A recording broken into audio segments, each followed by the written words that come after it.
Fusion21 was created by a group of like-minded social landlords who were really tired of spending money on procurement that ended up being taken out of the system as profit. So instead what they did was create a procurement company, Fusion21, which is commercially driven. The difference is that all our profits go into people and not our pockets. There's a lot of procurement clubs around that are very efficient, but what they don't do is create the skills and training dividend and extra jobs that Fusion does. We have a wholly owned skills agency. It trains long-term unemployed people in construction and life skills, ICT, other skills. Our clients, suppliers and contractors, for every £1.5 million of business that we give them, they have to take on one of our highly motivated, highly trained graduates into a sustainable, permanent job.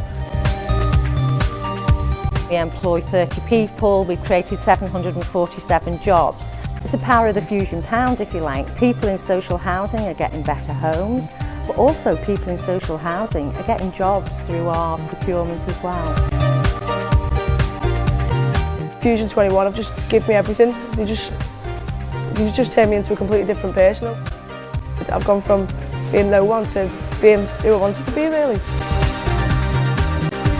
We don't rely on public funding to deliver any of the training employment programmes that we link to our procurement activities. Through the procurement process we've generated a huge amount of saving. We've taken a very small part of that saving and used that to sustain the funding of the training. What the Fusion model does is re-inject the profit into your service outcomes. So for housing associations, that's about skills and employment and moving people out of social housing ultimately.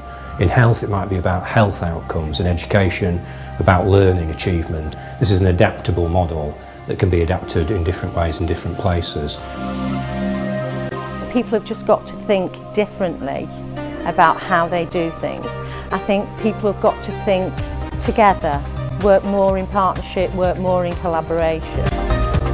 Within Fusion21, the client organisations and the suppliers work very closely together, and indeed through the residents work very closely together as well. Resident empowerment within this is extremely important. It's having them truly involved in the process and deciding the sorts of organisations and businesses that they want to see working in their neighbourhoods. Fusion21 offers a terrific model and a terrific example of how public money can be used differently to create public sector reform, to move people out of dependency and just get better value all round for public money. It's a self-sustaining, commercially viable operation that produces a dividend in skills and employment at no additional cost to the public purse. Local authorities really should not be asking, another public body should not be asking why should we use social enterprise as a route to procurement. They should be asking why aren't we using social enterprise as a route to procurement.